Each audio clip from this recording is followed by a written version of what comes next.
What up, everybody? How's everybody doing tonight? Welcome to the MWP Network. I'm Fabio coming live from New York, joined by my partner, as usual, Geo from California, and a special guest tonight, my cousin Marty, live from Arizona. Boys, how we doing tonight? Doing good, doing good. Geo, how you doing, brother, after today's games? Oh man, kind of let down, but it is what it is, Fabio. Yeah, it is what it is. Listen, guys, tonight we're going to get into the second day of the World Cup in Qatar. And of course, we're going to kind of get through the first two games because the main topic tonight is the U.S. against Wales. So let's just kind of touch base a little bit quickly on the first game. England blew out Iran 6-2. A lot of goals being scored pretty early in this game. Gio, you watched it at work just like everybody else. What was your opinion of this game? Oh, Fabio, man, England just ran riot. Iran usually they're hard to beat team. They're compact. But you know what? England ran wild. We had to see that bum Harry Maguire. Look good. Now they saying he's the greatest defender of all time. But hey, it is what it is, man. It's easy win, and I wasn't expecting that. Look at all the scores from Iran.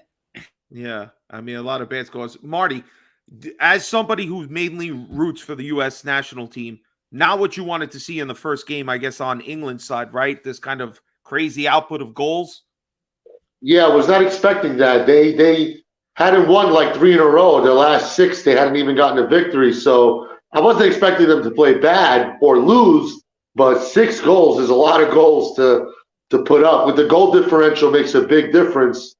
Absolutely. That's what I saw. And I was like, oh, man, 4, possibly 4 goals, 5 goals on the U.S. That is not a good thing. And honestly, when I was watching this match, the first half of the match, I had me thinking, damn, is Iran the worst team so far in the World Cup, like worse than Qatar?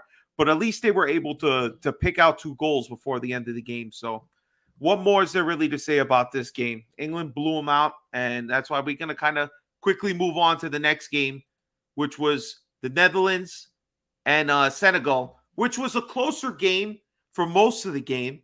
The goals really came in the last 15 minutes and then, unfortunately, in the extra time when Senegal was trying to push. But, Gio, you watched this game. You enjoyed this game a little bit more. What was your opinion of it?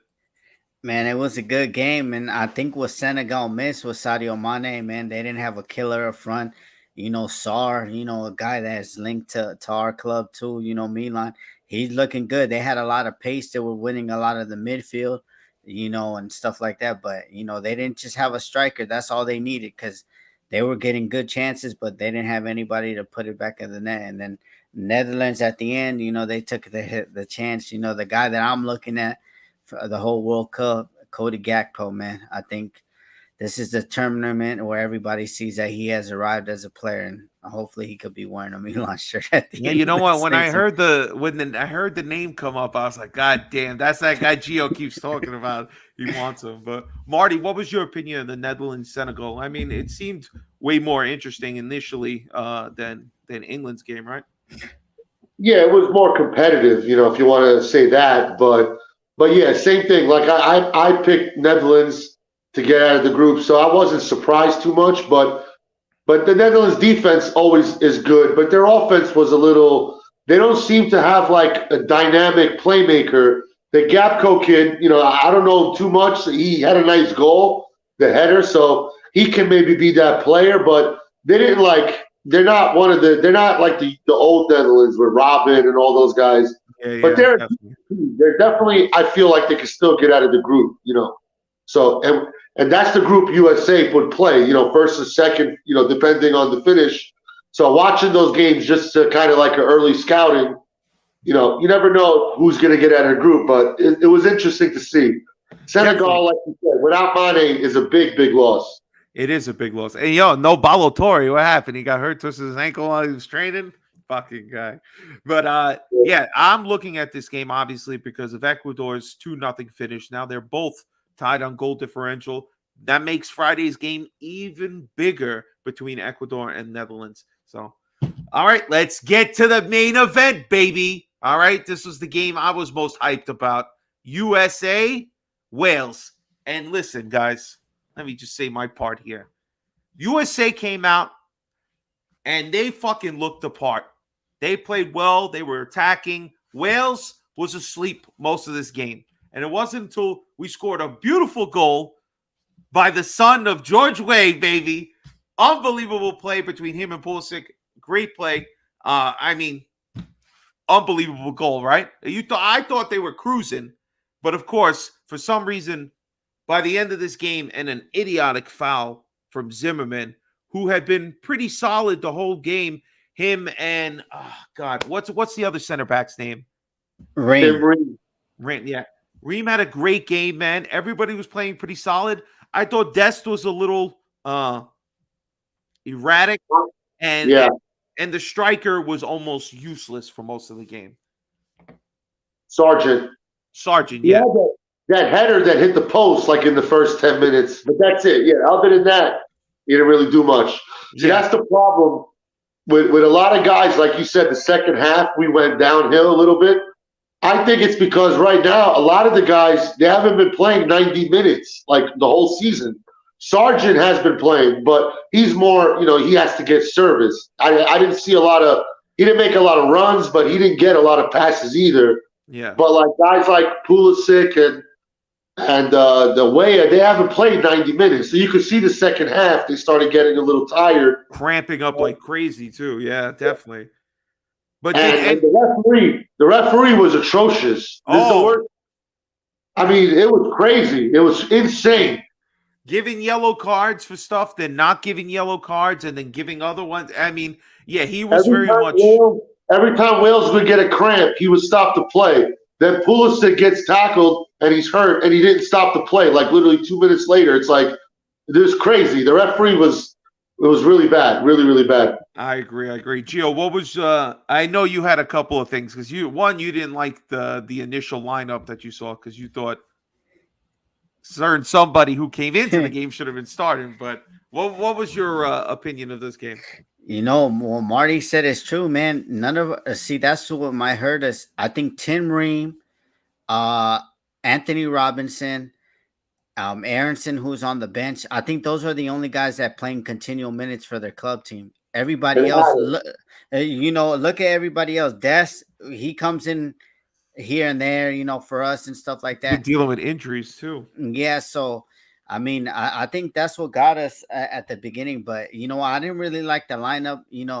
And to me, like I don't know. I need to see more from Pulisic, man. I think that he's just living off the hype just because he plays for Chelsea. I mean, I don't think it is what it is. You make one pass and people are like, oh, he had a great game. No, he didn't. He just made one pass, killer pass, and that was it.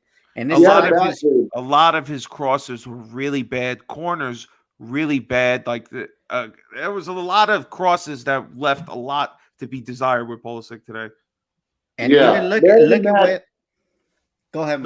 Go.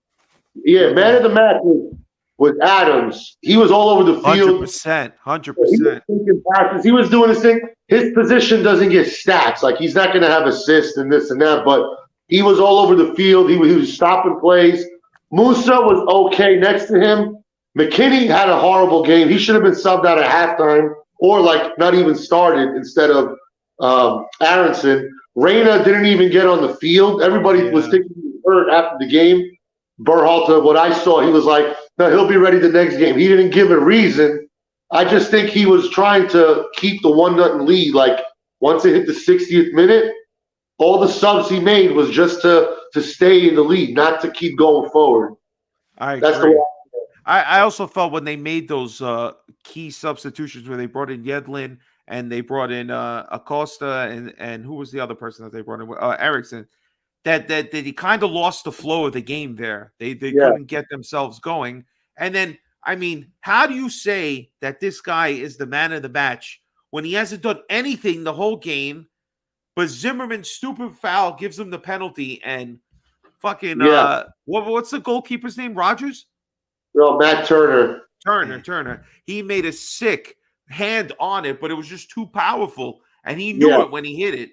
But how do you? I don't understand Zimmerman. Why would you dive at a guy when he's not even facing the goal? His back was to goal. He dives like he's about to save a shot. He wasn't even taking a shot. It's just that was such bad defending. And Absolutely. and he's a guy that plays all the time. So I can't even use the excuse of he gets 90 minutes. Okay, MLS, they finished their season like a month ago. So he hasn't played a game in like a month. And now it's the first game, 100-degree weather. But central defenders, they don't run as much as the other guys. I just think it was a bad play more than anything else. I think it was just a bad play, not much of that he was tied or anything. He was lunging between the guy's legs to try to touch the ball. When, like you said, he had his back to net. He wasn't twisting and turning or anything like that. But it wasn't that emergency like to do that kind of tackle. It's a mistake. It happens, but it was just so demoralizing for the team. That last 10 minutes, I don't even know if they had another shot on goal. That's it. After that, yeah, definitely. So you would say he's your flop, and what's it called was your top, Adams? I mean, my flop, I would have to go with. Yeah, I would have to probably go with. Well, I don't know. It's like you said, Zimmerman's. It's more Pulisic the flop because we had so much hope. I mean, he didn't even have a shot on goal. I think. I mean, he's our number one guy. He has to do better. My flop would have to go to Pulisic.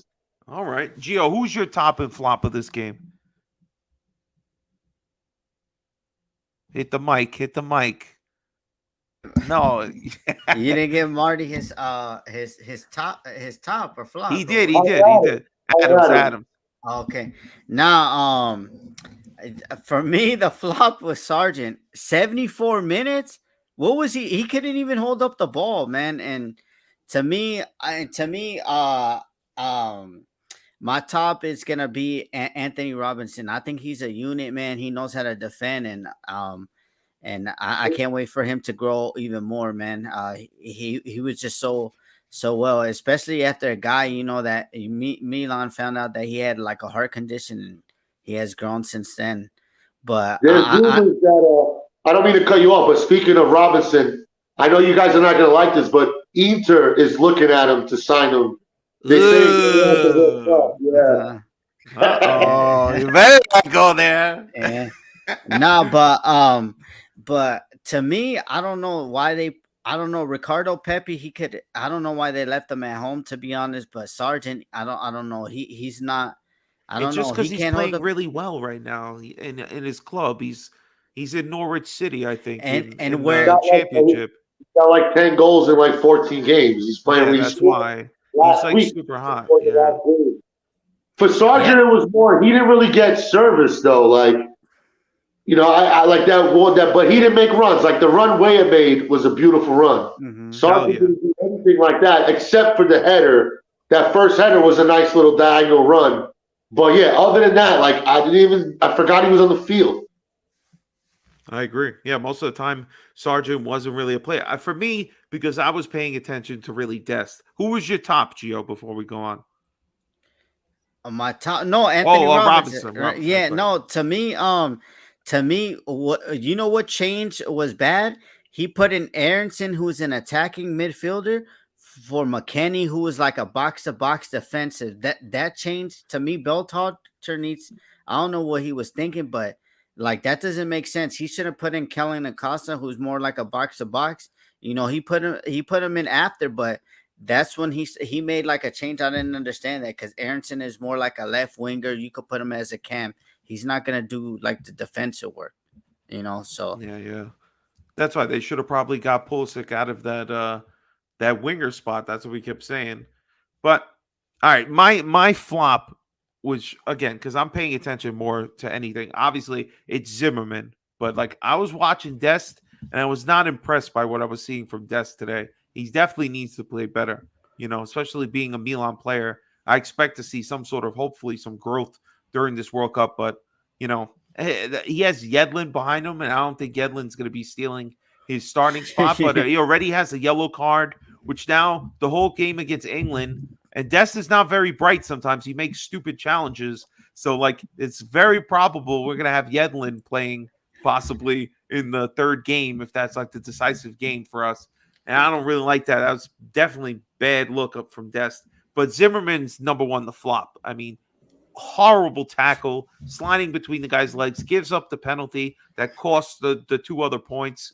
So for me, it's him. My top, I'm just going to say this because I thought he played pretty decent, but I'm going to agree. It's Adams. Adams in the midfield was just like amazing. Second, I'd say Way, because that was just a great run. Got the goal when they needed it. I like him. You know, he's young too. This is like at least the future. The fact that we know we're going to be in the next World Cup no matter what is good. But all of our guys are fairly young, so hopefully they grow and keep getting better. But for me, Adams was like the guy in the midfield who's distributing, cleaning up everybody else's mistakes. He played really well, and Robinson too. But yeah, this is more like this was supposed to be like a prep for us for the next World Cup. Like, get all these young guys minutes, time, experience. Maybe they just get out of the group and that'll be good enough, or maybe one round, Yeah. But it wasn't a good start. I mean, 1-1 is not bad, but it comes down to if we lose to England and Wales, they'll probably beat Iran. It's almost like the third game, England and Wales, they could almost play for a tie and they both go through, even if we beat Iran. So, and they're not friends. Obviously, they're, neighbors, don't like each other so much. But if they can guarantee themselves to go through, I'm not saying collusion, nothing like that, but when you can play for a tie, you just take it easy. You don't want to win, you don't want to lose. And then the last 20 minutes, nothing happens. A game could easily go either way. So at least, so it's almost like the England now game, at least a draw. If we can get a draw, then it's wide open the last game, Yeah, definitely. That's what we're all hoping, at least. I mean, because England came through like they can score a lot of goals. We didn't capitalize on chances. That's always when you see a couple of things where you look like you had good chances and you don't make them, they always come back to bite you in the ass. And a stupid penalty did it today. But USA will always be a set piece team, and though every corner, especially because that's why I was gave you. He picked 4 corners. Every single corner never even hit an American player. Yeah, short, long, out wide. You got at least give me one good corner. You know what I mean? It was bad. It was bad. Well, all right. So the next game that we got is on Friday, both for Groups A and Group B. So I'm excited. Marty, you're gonna be doing something pretty wild and cool, right? On fucking the next match day. I'm gonna be in LA watching it somewhere. We got they rented a movie theater, a whole theater set. So it's probably going to be every theater is probably going to show the game, so you could pick where you want to sit and everything, and it's like a party atmosphere. So I'll get some video. I'll shoot some video for you guys, and maybe you can put it on the next show or something. Oh, that's awesome. That's awesome. Gio, what are you going to be? Are you going to be working or you're off? It's Black Friday. No, I'm off. Black Friday, we off out here. So I'm trying to see where I'm trying to go. Just where I could take the my kids. If my kids can go in, we good. I think I'm gonna have to go to a restaurant. I really want to watch the game. I don't know, man. You know what? The first 45 minutes they gave me hope, and England. If you attack them, they get in their shell. So I'm hoping that we attack them.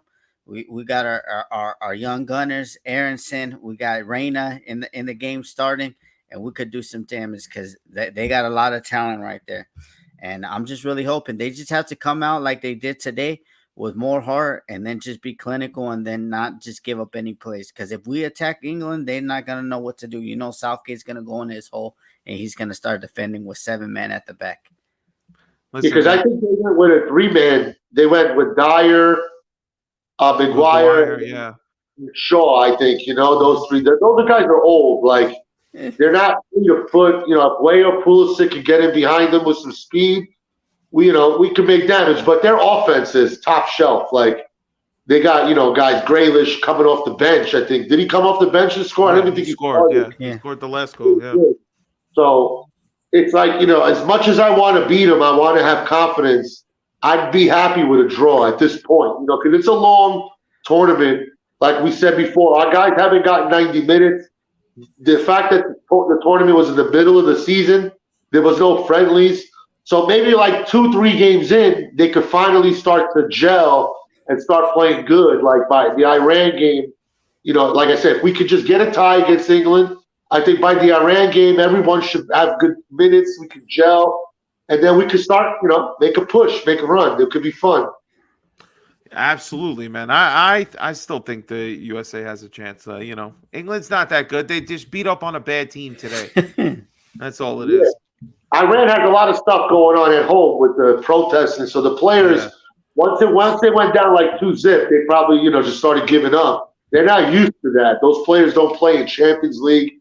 They give up easy. It's a sport, but it's hard to. England is like so much better than them. So absolutely, no, definitely. I think we saw it. Didn't scare me. We saw it yesterday on a small scale of Ecuador to Qatar. And this is England to Iran. But Iran always makes the World Cup. They always seem to kind of dominate their Asian side of the bracket that they get through. So, but we'll see. We'll see. But that's how we're going to wrap it up, do a quick little thing. I want to thank my cousin Marty for jumping on here with us. Geo, always a pleasure, brother. Guys, if you like the video, please do us a favor. Like it. Subscribe to the channel. We have more content coming out. And check us later on. All in the description, baby. Guys, thank you so much, and we'll check you later. Good night, everybody. Later, guys. Later, guys. All right.